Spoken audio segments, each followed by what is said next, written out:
you will always need to pick a side. Of course, that's not what they tell you when you first wake up, your head pounding, your fangs out, and your gullet thirsting for blood. Sorry, vitae, as is the proper nomenclature.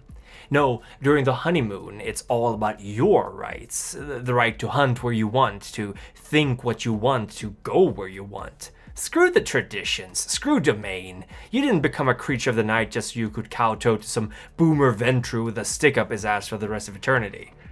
I mean, you spent your time with your clan, screaming your lungs out at rants and raves, getting high off junkies with that funky gangrel chick, chasing punks off your territory with a Nosferatu, or having deep philosophical talks long into the day with the Malkavian you're pretty sure is older than the city itself.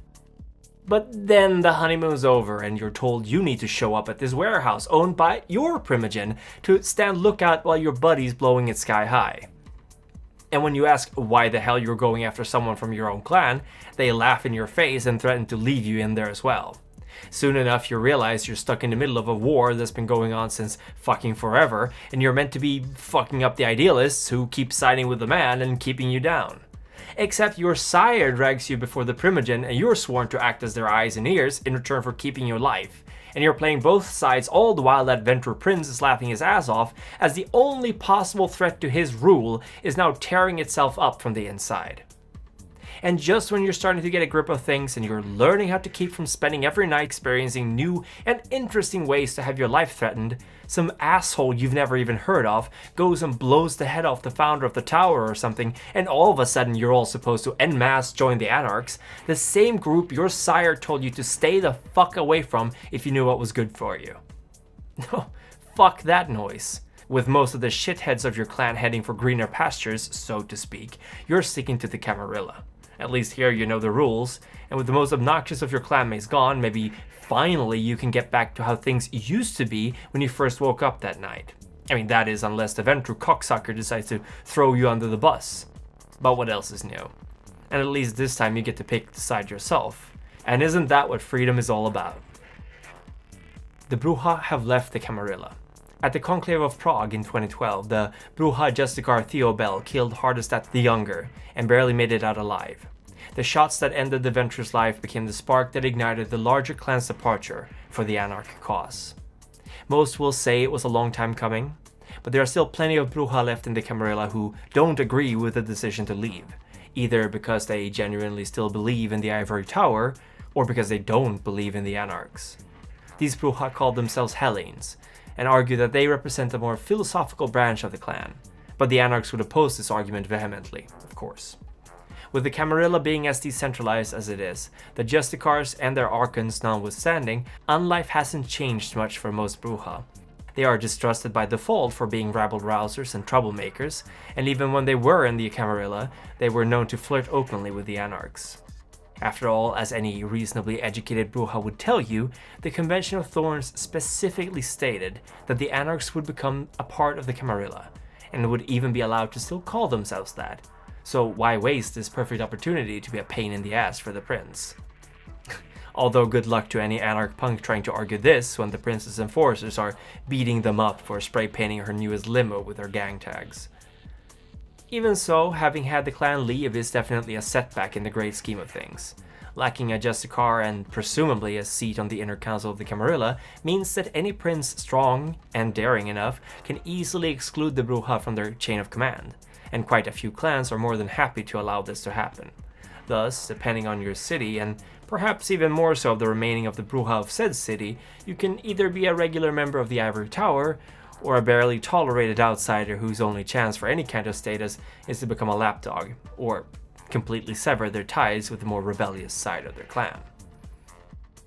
As a Brujah, you must always be aware of this. Per default, you belong to a clan known to have fought the Ventrue and Torador's leadership since the very foundation of the Camarilla, even before, as Carthage, that fabled fucking city your elders will never shut up about, was destroyed by the Ventrue-controlled Rome. This reputation precedes you, and this makes it especially difficult for a young Brujah to navigate the intricate political spiderwebs of the Ivory Tower. Ironically, your blood will call for a cause to believe in, yet you need to ensure that the elders of your clan have your back should the prince decide to blame you for whatever the local anarch insurrectionists have been up to.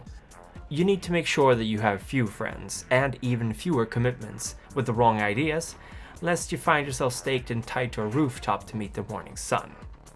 And to make matters more complicated, the Brujah can be roughly divided into two groups: the Iconoclasts and the Idealists. Iconoclasts are often young, brazen, and with a significantly shorter lifespan. They rebel against the system, and especially the Idealists, who they consider traitors and cowards. The Iconoclasts know that their undead existence could be better, and they will fight anyone who tries to oppress them. They can be remarkably different in their ideologies, of course, but they are united by a burning desire to do something about it. Often violently. Idealists, meanwhile, are often older and more experienced, and they claim that the only way to really change the Camarilla's ways from inside, through legitimate means.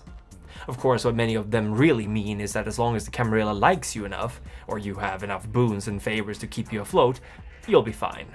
They see the Iconoclasts as suicidal mongrels, willing to throw their unlives away at whatever cause is de jure, but their Brujah blood does not boil any less for that. They will often engage in heated debates that can quickly devolve into bloody fistfights, not too different from what the Iconoclasts engage in. Keep in mind, of course, that these two are not bloodlines, but merely labels invented, some Brujah would argue, to keep the clan divided and focused on the wrong things. This is perhaps not too far from the truth. The Brujah have, through history, managed to establish many successful institutions and rulerships. There have been quite a few great leaders hailing from Troil's brood, but because their passion is so at odds with the unchanging nature of vampire society, they tend to seek elsewhere for their causes, often adopting the mortal issues as their own. And therein lies the crux, you see. The Brujah are constantly vying for a new revolution, a new ideal to pursue. They are not like the Ventrue, who see it more as their divine mission to govern and rule, but rather they seek only change for change's sake. They have a need to feel alive again, to feel their blood rushing with excitement as the waves of revolution batter the shores of aged and corrupt institutions. They do not necessarily have to pursue liberal values, of course. Each Brujah have their own ideas of the ideal society, and as we have seen in the Soviet Union and the Brujah Council that ruled from the shadows, they ultimately only really care for mortals as long as their interests align. In the end, they are tools and means to an end.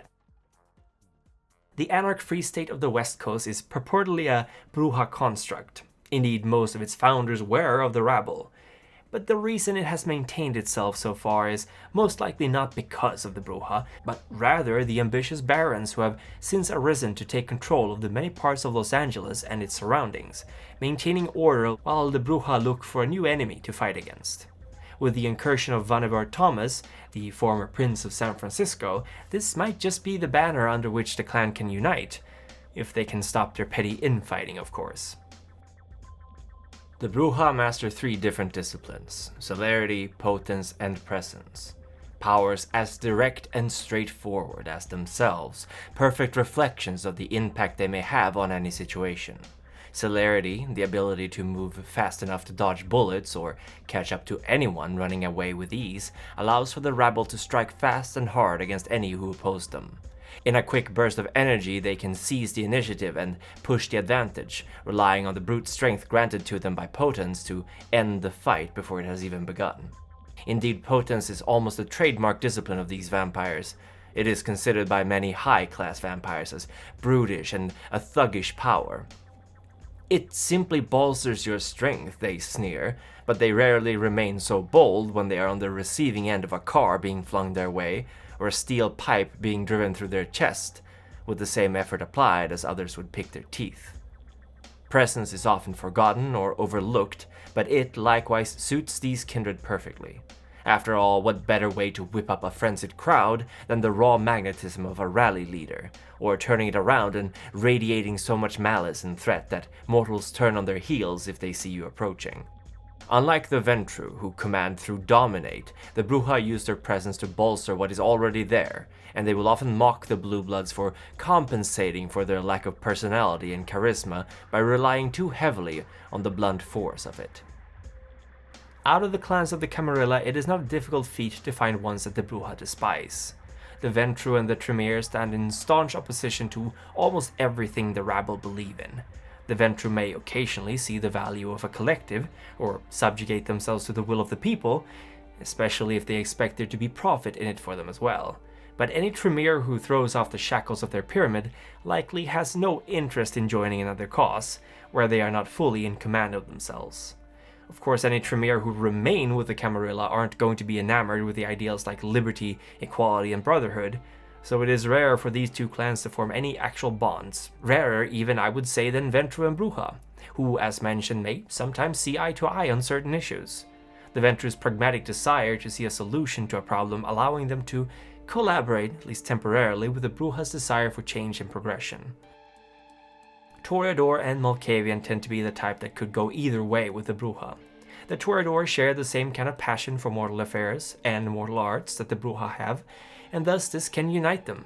But the Torador are the high society of the Camarilla, and they often prefer the relative safety of sect intrigue and ballroom drama above bloody revolutions and gunpowder plots.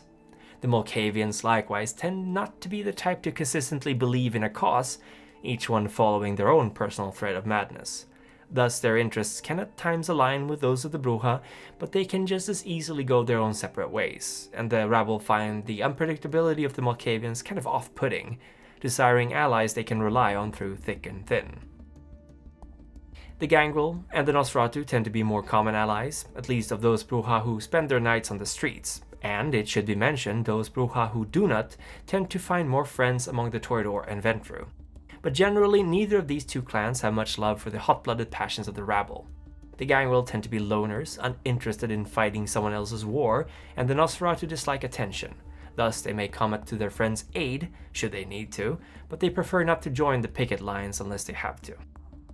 The Banu Hakim and the La Sombra, two relatively new clans of the Camarilla, have a mixed history with the Brujah. The Banu Hakim helped found Carthage once upon a time, but very few young Brujah care about this to such a degree that they will seek the help of the scholarly judges who, well, exist to enforce rules. That's a fairly black and white way of seeing it, of course, but then the Brujah tend to be a bit myopic as well. They can get along with the Banu Hakim, but they are more often loyal to the spirits of the tradition and dislike those who cause waves just for the sake of it. The La Sombra, meanwhile, were the founders of the Sabbat, and their clan has never forgotten who it was that were the first to sign the treaty at the Convention of Thorns. They fought side by side during the Anarch Revolution, but the Brujah accepted defeat, the majority of them at least, and thus the La Sombra grew to despise them. It doesn't really help that the Third Great Sabbat Civil War was because of the anti-tribute of this clan, and thus most La Sombra have little desire to mingle with the Rabble. Even less so considering how precarious their own position within the sect is. At this point, they really can't afford making friends among the unwanted, and the Brujah tend to be just that in the Ivory Tower. To those Hellenes who are still members of the Camarilla, this is a difficult time. On the one hand, they now finally have the chance to prove to the other clans that they are more than just anarch-loving troublemakers. On the other, they have a lot of history to make up for, and vampires tend to have a long memory for these things. The three grandchildren of Kane wait patiently for the time of judgment to arise. Bambi Parsons, a leader with an unbreakable will, Procyon, who has been reborn as a god amongst Kane's angels, and Dougal, whose thirst for blood is matched only by his strength of will and purpose. Their children, the Methuselah, control our every move through their timeless jihad. They are Her Satanic Majesty Dany, whose mere presence chills the blood. Maximilian S. Hardcastle, a tutor and master of the jihad. Socrates Johnson, a masterful craftsman of stories, Lauren Eason, a trustworthy ally and friend, Alexander Kushtaria, a esoteric scholar and mentor in magecraft. And on the council of the Primogen are seated Edward Reed, Ian Nichols, Raven Fang, and the Autumn Alchemist, wise leaders and of good judgment. This week the council would wish to thank the Elder Gaslight88 for your continued insight into matters of our common interest. We would also wish to give our regards to the Ancile Remy Van Roy, whose service to the council has not gone unnoticed. Thank you for your support. Naturally, all our elders, Ancile, and neonates receive our gratitude from the bottoms of our hearts. Without your support, this would not be possible. And thank you for watching. Now be careful out there, for Gehenna may soon be upon us.